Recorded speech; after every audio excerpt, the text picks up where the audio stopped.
We are super blessed on the Rural Education Leaders podcast to have Eric Nichols. Eric's a dear friend and also a collaborator, a great colleague that had the opportunity to go to Oregon and see how he makes it all happen with some amazing leaders. So Eric, welcome, man, to the podcast. Glad you're here. Yeah, appreciate it. I've never been called Eric Nichols. I feel like I'm on the Ohio State level or something. No, thank you. Great to be here, man. Good to see you. Absolutely. Good to see you too. Eric, we're going to jump right in. Tell us about your school, your role, and the unique nature of rural education. Not in a million years did I ever think I would be the principal of a rural boarding school. Here we're at Crane Union High School. The union being that we have 7 1 to 2 room schoolhouses that feed our just under 10,000 square miles of a school district. So you've got these 1 2 room schoolhouses, K through 8, that are all separate school districts, and then they feed our high school district, which again is just under 10,000 square miles. And so think Bonanza, think Frontier, think Little House on the Prairie, think sagebrush, think cattle. It's out there. I call it Timbuk 3, just a little bit beyond Timbuktu. All joking aside, it's a unique environment. When we hear boarding school, we think military school, naughty kids. But this is a super rural environment, and these kiddos come to school Sunday night and they stay in our dormitory. They stay through Thursday. We're on a 4-day school week. They go home for the weekend in most cases, and then they again come back Sunday night. They're there 24/7. It's breakfast, lunch, and dinner. Maybe the best food service program in the nation. Stop by. These kiddos have a matron and a patron, a grandma and a grandpa, like the RAs in a traditional dorm setting. We've got about 40 of our 90 kids that stay here on campus, which makes a really unique environment and super cool place to be. Again, not in a million years did I ever think I'd be here, but here I am, and we're making the magic happen. One of the cool things about this podcast is that term rural is so unique to all different areas across the country. And when I was out in Oregon with you, it was, if folks have never been to Oregon, you need to make your way out there for wide open spaces because it is beautiful. There were many times I would pull the car over, Eric, and just take photos because I'm like, oh my gosh, you guys actually get to live in this beautiful country. But it really is a little house on the prairie. It really feels that way. And then you have these schools that work together for the good of kids. A powerful thing.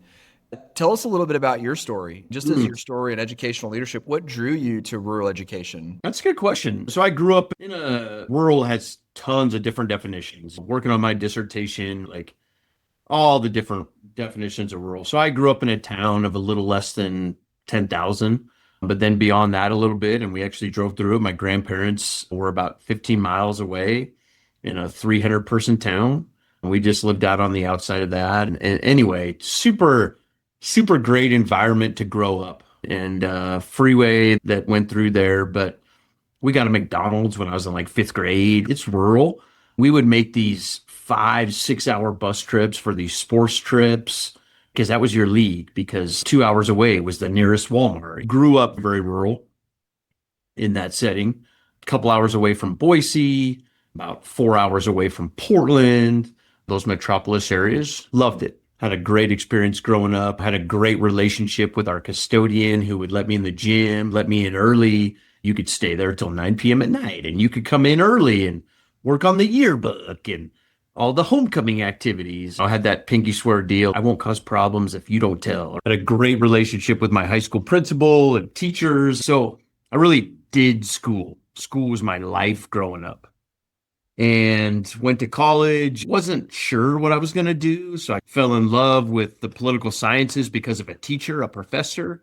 I was like, I love this stuff. And I was headed on to law school, but I was like, I got some time on my hands. So I started coaching at one of the area high schools where I was going to school at Boise State, then fell back in love with education and went the teaching route and taught in the Boise area for several years. And then I met this wonderful young lady, and she was from a town that was in our league, that 3 hour drive on the bus that I said I would never go to. We got married, and the opportunity came to be a basketball coach and teacher in that area. And here I am back in rural education. What a great blessing that was for us, because here we are. She teaches at the elementary nearby. our high school here. There's been a journey at different schools that have been in rural education since we left the Boise area. Sweet opportunity. My kids go to school here. Another blessing. It's awesome to hear your journey of starting in rural and where you're at now. And I think you're right. Rural education has a way of getting into your blood a little bit and into the choices and then finding your way home. I love what you said, the nevers. I'll never do. Right. And then all of a sudden we're doing it's the way it goes. But to help with the people I mentor, I say, yeah, be careful with your nevers because that's probably where your life, Never. Yeah. Never say never. I think you're right. So in rural education, things can feel pretty isolating pretty quickly. And I'd imagine not just geographically, just in terms of leadership.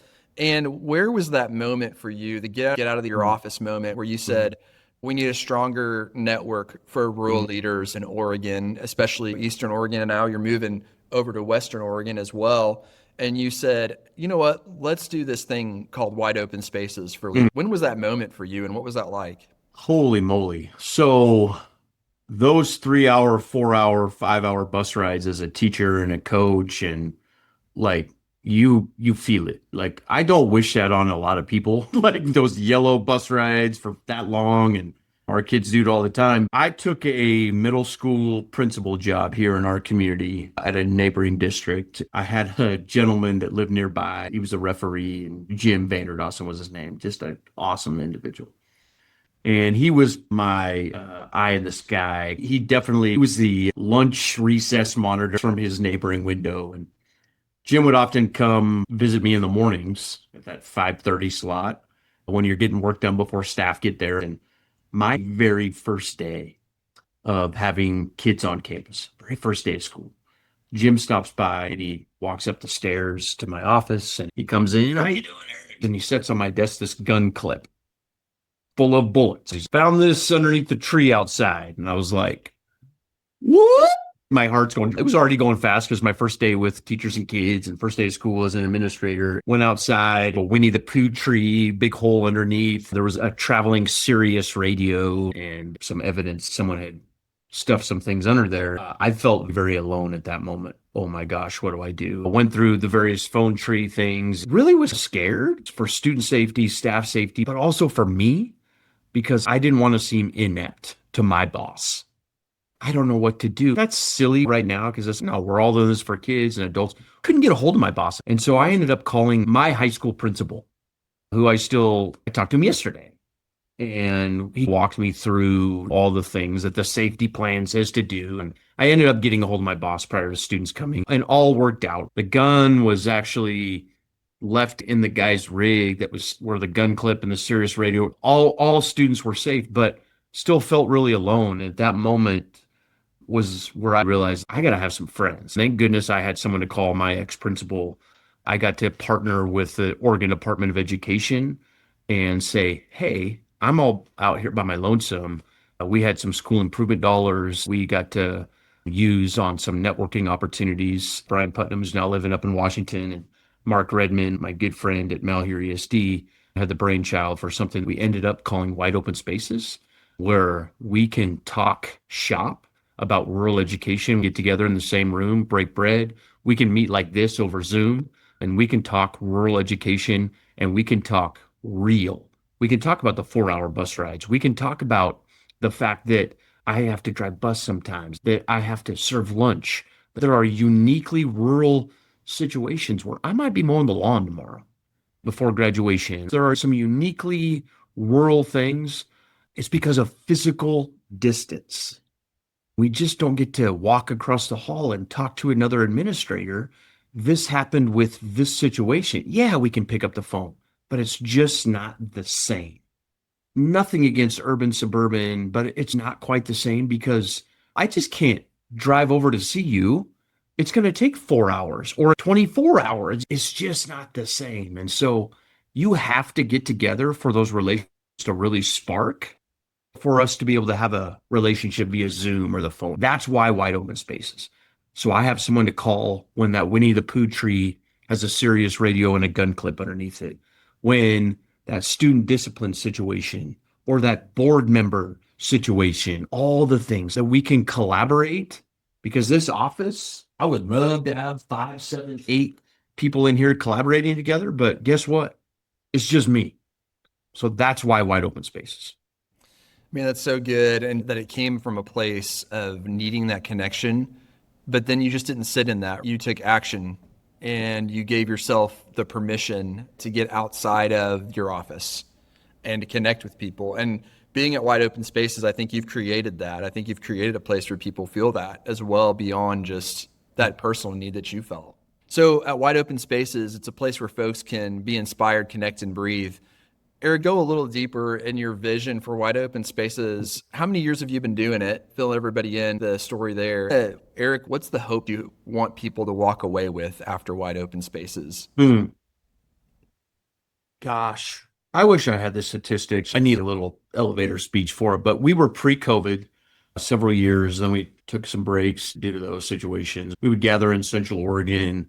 Our very first wide open spaces was at the River House in Bend. It's the room where it happens. And we talked about the school leader dunk tank, Rebecca Coda, Rick Jetter's book, and how we all gather there as school leaders and we get stuff thrown at us. Like you're sitting in the dunk tank. And we talked about the scariness of being a school leader, which was not an awesome topic to start with, but we turned it positive. It was such a moment to get together with our first wide open spaces. I do believe we've gotten together 14 times now. We do it twice a year. And this past year, we have a Central Oregon location in October. And this is the first year we've gone with a West Side, which was at George Fox University, just outside Portland and Newberg, Oregon, halfway between Portland and Salem on the west side. On the east side, we got together in Baker. If you're not from Baker, you call it Baker City, which is the official name, but that's where I grew up. So that was pretty special as well. Got together with Superintendent Casey Hallgarth, who just defended his dissertation, Dr. Casey Hallgarth. But anyway, hey, we split there. The vision. It's just that networking piece. You pull your own happiness wagon.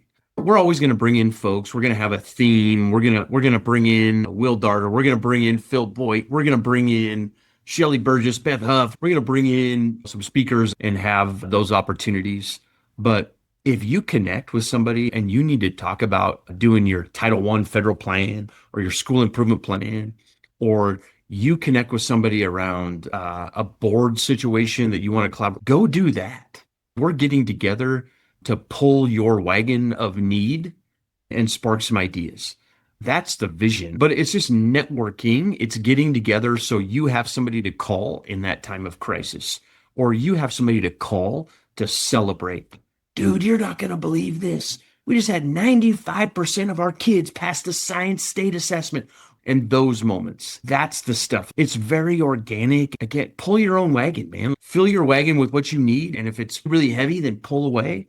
If it's really light and you want to fill it up when you go there, go do that. I don't know if that wagon thing would work for you, but wagons are more of a push thing, but I'm going to go with the pull right now. I love that. Yeah, huge shout out to Casey, incredible host there. And you're absolutely right. Even though I was able to join you from the great state of Missouri, I had several folks reach out after the conference. Hey, I'm looking at going for this job. And we collaborated. What does that look like? Or, That's awesome. hey, I'm looking at going for this licensure. Any advice? And I'm sitting here saying, oh my goodness, the humility of that leadership isn't just positional and connection isn't just positional. A lot of times at conferences, people think, well, that's for superintendents or, oh, that's for principals.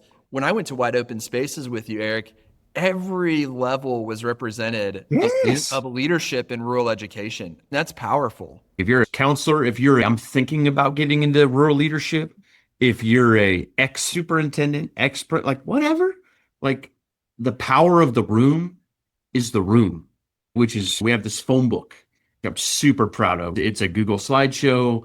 It's like a LinkedIn template that we borrowed or stole from somewhere. And like people that weren't even there were like, they're still part of the room. And so it's, oh, dude, you have that HR. Oh, dude, you need to talk to John. I know John's not here now, but dude, he's on slide 56. Call John. His cell phone's there. Just tell him just drop the name, whatever. Hey, dude, I got this HR nightmare. He's got you. That's Wide Open Spaces. I love that, man.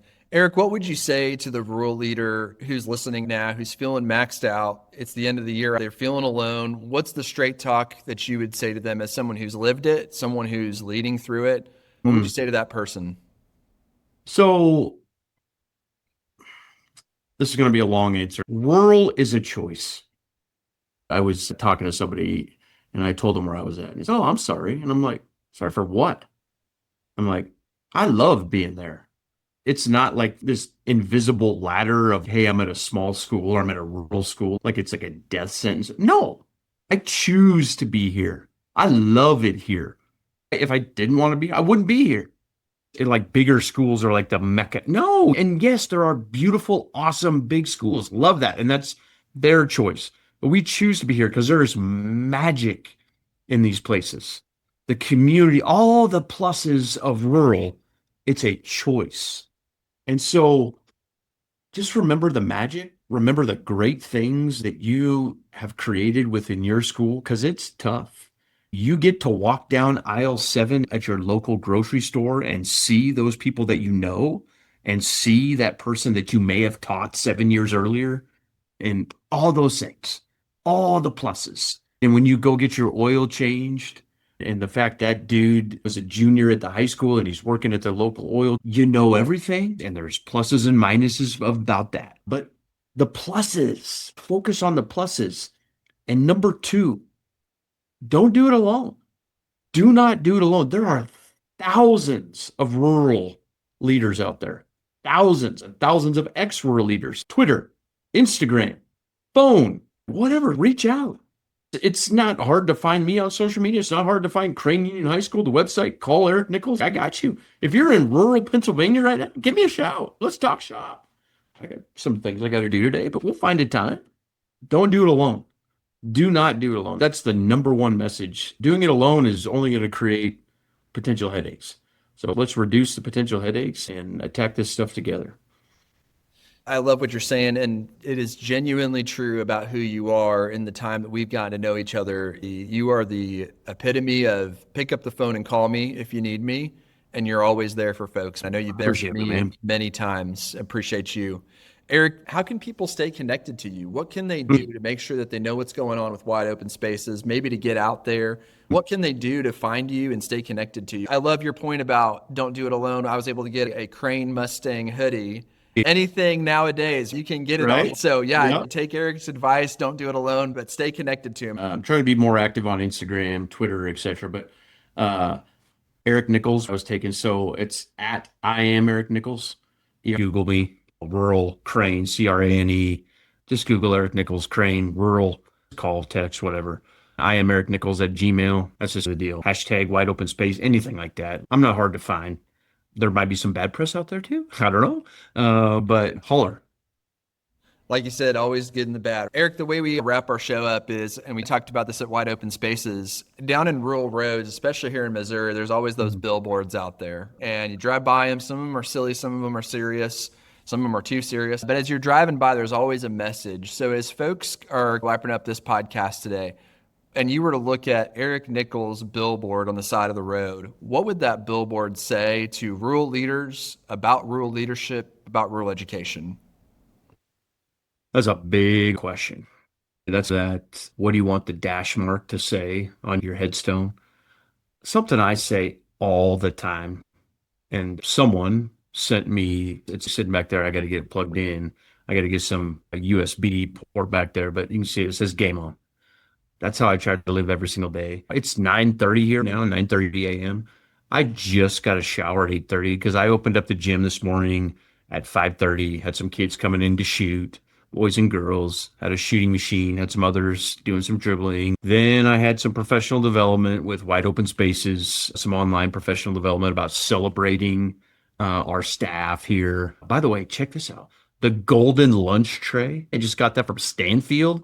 And it's a class that is doing the best in the lunchroom, cleaning up that. So they have this award, golden lunch tray. You kidding? And then who has the cleanest classroom? The golden trash can. I was like, this is epic. So that was some of the professional development that we were doing with our group in Oregon about some idea sharing.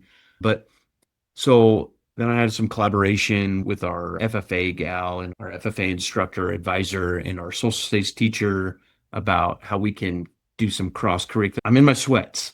So I got my shower in. I wanted to shower up for you, Will, in the podcast, but that's rural education. You got to hit the ground running. It's game on. I overuse the term. It's one of those things. I'll get on these words. I hopefully didn't say that too many times today, but it's just game on from sun up to sundown. I know tonight that it might be 7:30 knock because I live here on campus during the week on the door and it's, hey coach, can I get in the gym?